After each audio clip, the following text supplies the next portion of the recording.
melampaui segala akal.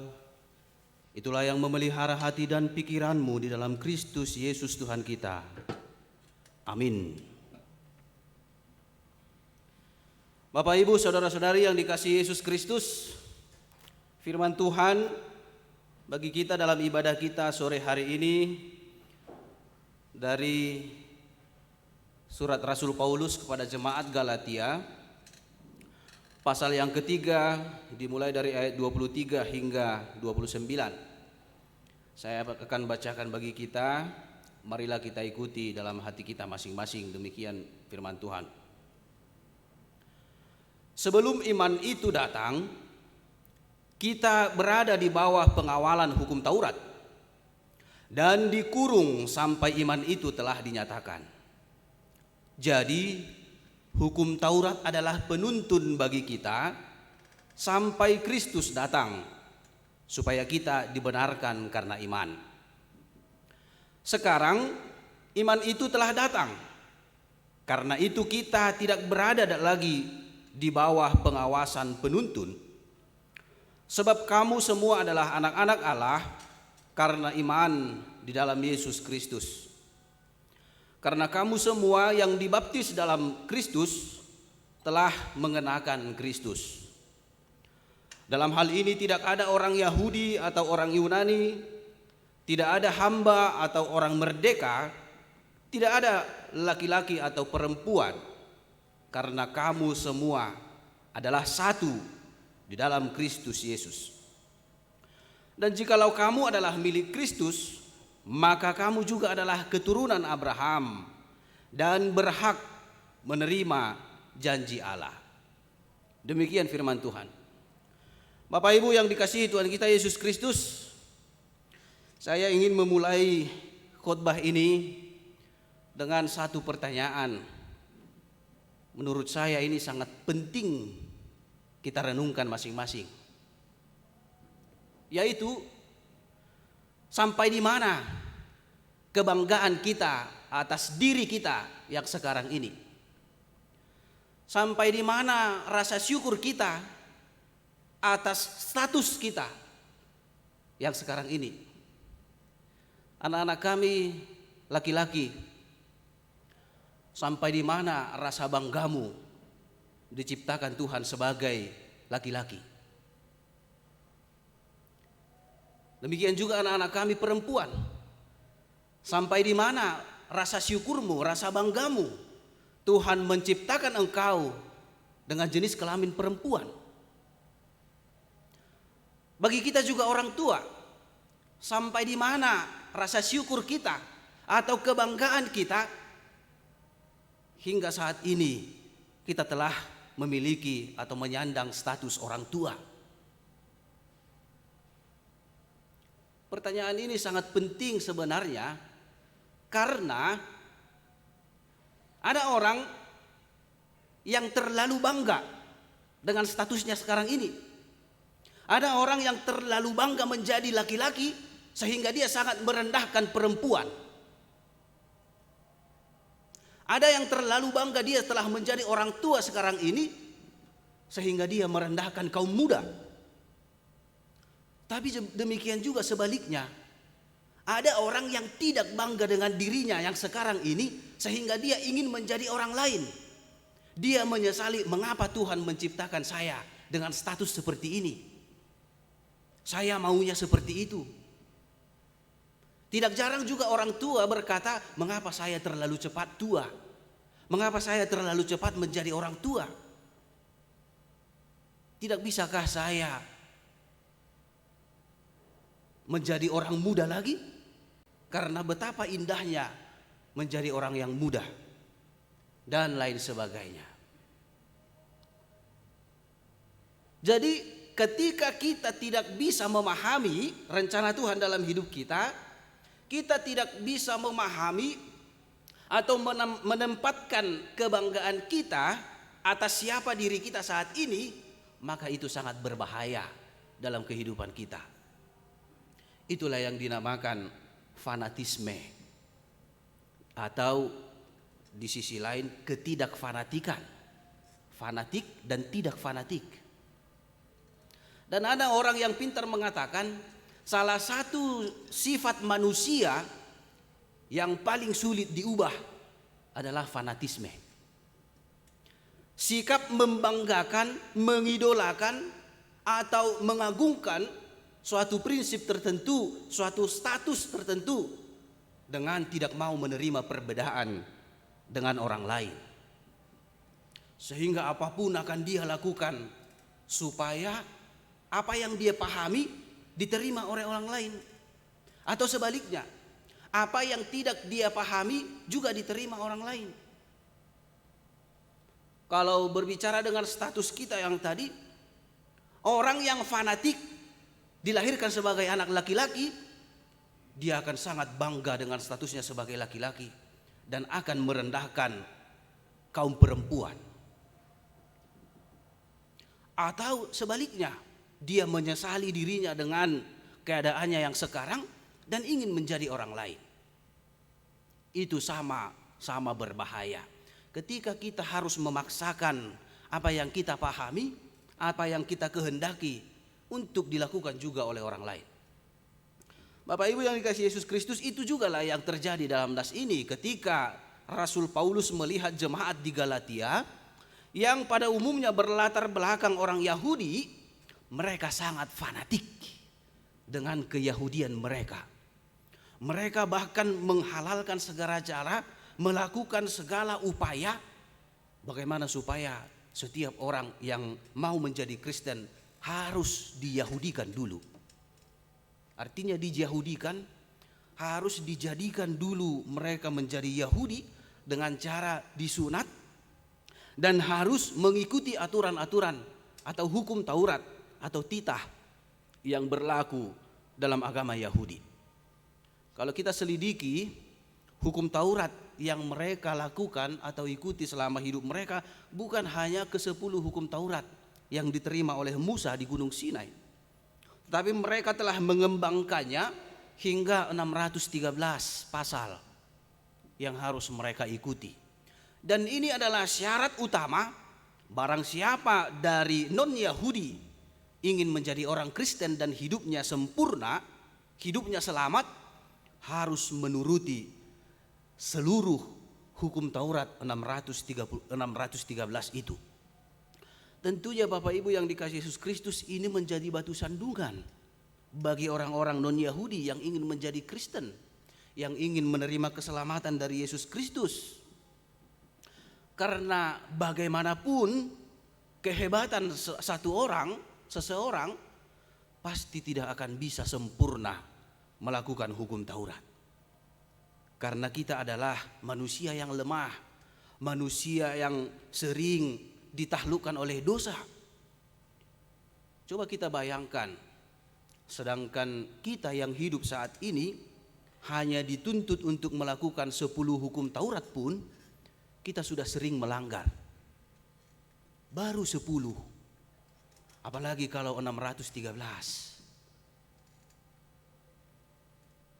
Sangat besar kemungkinan orang-orang akan terjerumus untuk tidak bisa melakukan semua itu. Dan tentunya ini adalah menjadi masalah besar bagi kehidupan orang-orang Kristen dari non-Yahudi. Mereka merasa bahwa mereka terkekang dan kekristenan mereka tidak jelas. Dan tidak jarang daripada mereka yang akhirnya kembali ke agamanya masing-masing, agamanya sebelumnya.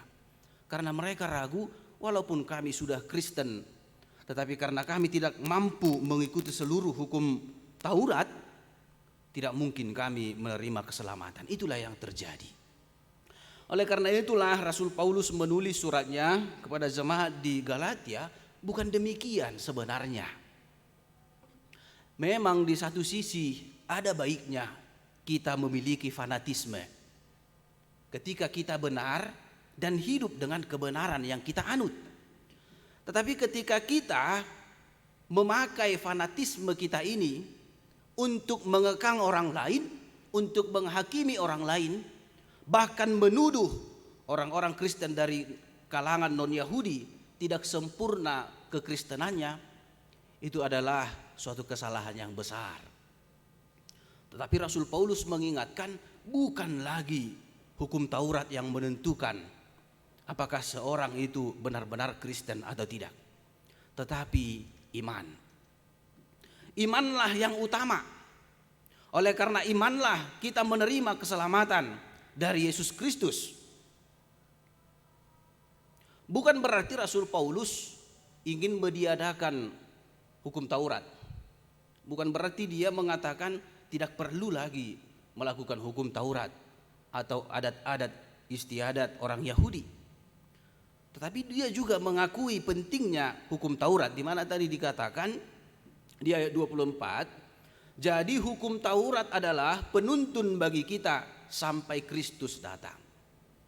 Hukum Taurat bukan tidak penting, tetapi walaupun hukum Taurat penting, tetapi bukan itu yang menjadi jalan keselamatan.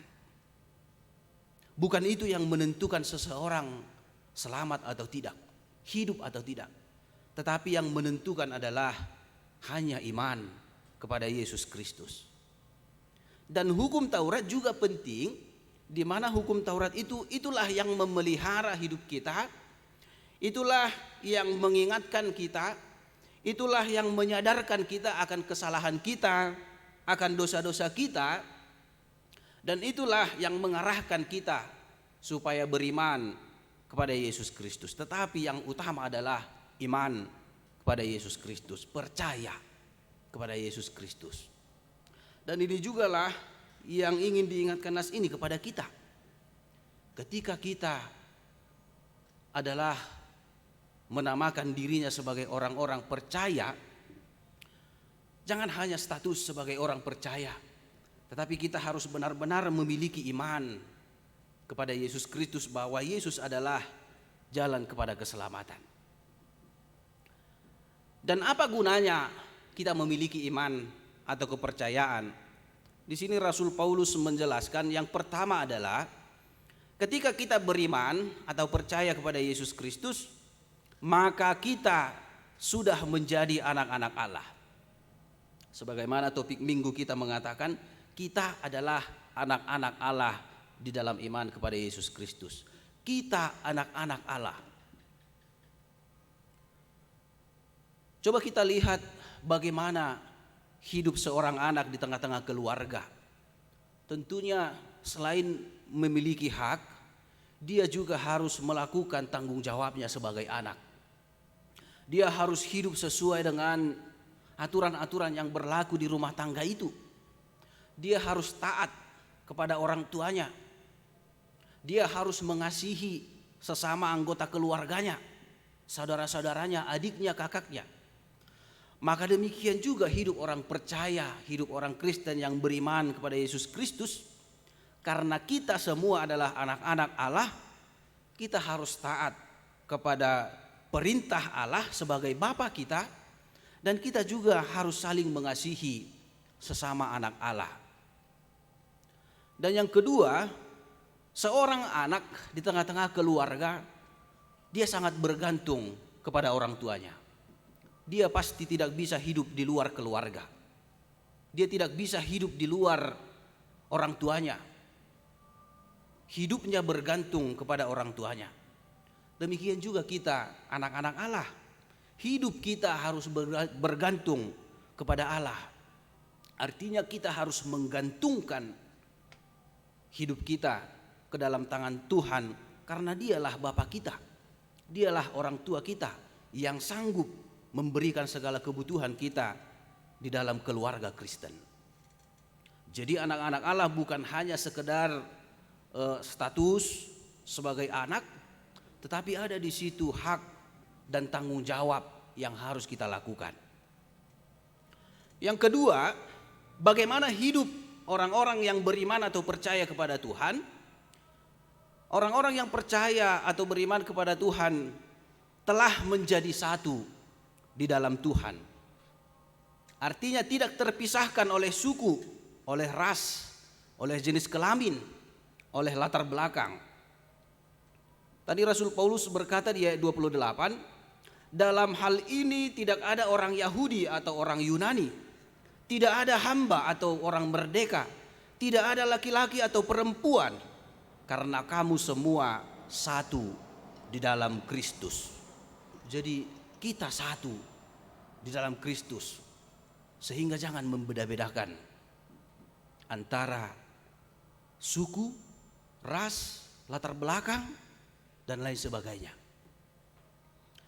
Mungkin beberapa di antara kita masih ingat peristiwa 1998 di Indonesia pernah terjadi krisis moral atau krisis kemanusiaan, di mana di sana terjadi pembakaran gereja besar-besaran. Di sana juga terjadi penangkapan, pengejaran etnis Tionghoa, dan tidak segan-segan etnis ini dibunuh, atau perempuan-perempuan Tionghoa mohon maaf diperkosa. Itu terjadi nyata di Indonesia tahun 1998. Dan kenyataan itu adalah sebagai tanda bahwa ketika itu, atau mungkin hingga saat ini juga, masih terjadi diskriminasi di tengah-tengah negara kita ini. Jangankan di negara yang begitu luas, di gereja sendiri pun sering kita menyaksikan diskriminasi. Contohnya, kalau dia masuk paduan suara, dia harus duduknya di depan. Kalau tidak, duduk di belakang saja, dan lain sebagainya. Dan bukan hanya di gereja juga, di tengah-tengah keluarga sering terjadi diskriminasi. Tidak jarang perempuan yang sebenarnya kalau kita teliti melakukan kewajibannya lebih besar, lebih banyak daripada laki-laki, tetapi haknya sangat sedikit. Tidak jarang terjadi seperti itu. Demikian juga di masyarakat, perbedaan etnis sering terjadi. Seorang perempuan harus batal atau gagal menikah karena pria pilihannya adalah tidak satu suku dengan dia. Orang Batak ya, sering terjadi itu. Boru Batak ala neng muli tuhala Cina dangbui, tidak bisa. Kalau masih ada Batak, Bataklah dulu cari. Dan masih banyak contoh-contoh yang lain yang bisa menunjukkan terjadinya diskriminasi dalam kehidupan kita. Lalu bagaimana kita menyikapinya? Firman Tuhan mengatakan tidak ada lagi Yahudi atau Yunani, hamba atau orang merdeka, laki-laki atau perempuan, tetapi satu di dalam Kristus. Artinya janganlah semua itu suku, ras, latar belakang menghalangi kita untuk percaya kepada Yesus Kristus, untuk menjadi pewaris kerajaan Allah. Semua sama di hadapan Allah. Bukan berarti kita harus menghapus perbedaan, karena di satu sisi perbedaan itu sangat indah. Tidak bisa hanya laki-laki di dunia ini, tidak bisa juga hanya perempuan di dunia ini. Harus ada laki-laki dan perempuan. Tidak bisa hanya satu suku, tetapi harus beragam suku. Itu menjadikan indah. Tetapi yang harus kita lakukan adalah bagaimana kita memanfaatkan semua perbedaan itu untuk memperkaya kerajaan Allah di dunia ini, untuk mempercepat penyebaran kerajaan Allah di dunia ini. Kalau hanya orang Batak semua di dunia ini, ya mungkin pemberitaan Injil tidak akan sungguh-sungguh. Tidak akan sungguh-sungguh. Oleh karena adanya suku yang lain, agama yang lain, maka pemberitaan firman Tuhan dilakukan dengan sungguh-sungguh.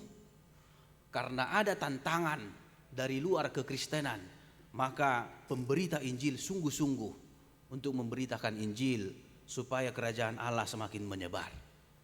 Oleh karena itu, itulah yang diingatkan oleh Rasul Paulus, walaupun kita memiliki latar belakang berbeda,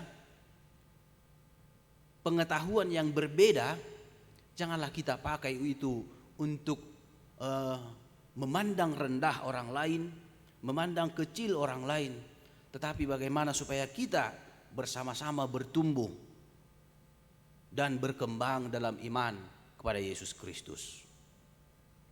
Dan yang terakhir, Bapak Ibu yang dikasihi Yesus Kristus, hidup orang-orang percaya dijelaskan oleh Rasul Paulus adalah bahwa kita sudah menjadi milik Kristus, artinya berada dalam Kristus, tidak di luar Kristus. Dan kita juga menjadi orang yang merdeka, merdeka dari dosa, merdeka dari perbuatan-perbuatan jahat, dan kita menjadi pewaris janji Allah, sebagaimana di ayat 29 dikatakan, kamu adalah keturunan Abraham dan berhak menerima janji Allah. Inilah yang paling kita syukuri ketika kita beriman kepada Yesus Kristus. Allah mengatakan bahwa kita adalah penerima janji Allah. Dan apa itu janji Allah? Janji Allah kepada Abraham adalah bahwa dia akan menjadi berkat di seluruh dunia ini, dan hidupnya akan diberkati, dan dia akan memperoleh keselamatan. Itu jugalah yang dijanjikan bagi kita. Ketika kita beriman, percaya kepada Yesus Kristus, kita berhak menerima janji Allah, menerima keselamatan yang dari Allah. Oleh karena itu, Bapak Ibu yang dikasihi Yesus Kristus, tetaplah pegang teguh imanmu, kepercayaanmu kepada Yesus Kristus, dan ingatlah bahwa kita sama-sama berharga di mata Tuhan. Karena itu marilah kita bertumbuh bersama, berkembang bersama dalam iman, sehingga nama Tuhan semakin dimuliakan di dunia ini. Amin. Marilah kita berdoa. Bapa di surga, terima kasih Tuhan buat firman-Mu yang telah kami dengarkan dalam ibadah kami sore hari ini, di mana berkat Tuhan begitu melimpah dalam kehidupan kami. Engkau telah mengangkat kami menjadi anak-anak-Mu ketika kami memiliki iman, kepercayaan, ketika kami dibaptis dalam nama Allah Bapa, Anak dan Roh Kudus. Kami juga sama berharga di mata Tuhan. Kami satu di dalam Tuhan. Oleh karena itu Tuhan, biarlah hidup kami hidup yang menghargai orang lain, sehingga kami bisa bertumbuh bersama di dalam iman dan kepercayaan kepada anak-Mu Tuhan Yesus Kristus Tuhan kami. Kiranya Engkau menghindarkan kami dari sifat fanatisme yang ekstrim atau fanatisme yang berlebihan, yang memandang saudara kami lebih rendah daripada kami.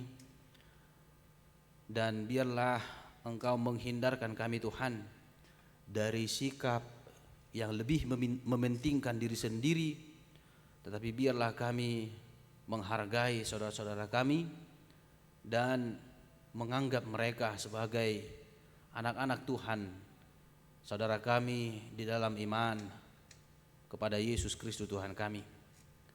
Dan dengan itu Tuhan, kami bisa bersama-sama Engkau pakai untuk menyebarkan firman Tuhan, menyebarkan keselamatan yang Engkau sediakan bagi orang-orang percaya kepadamu. Firman-Mu juga Tuhan mengingatkan kami supaya kami benar-benar hidup sebagai anak Allah, hidup yang bergantung kepada Allah, karena Allah lah Bapa kami, sumber kehidupan kami.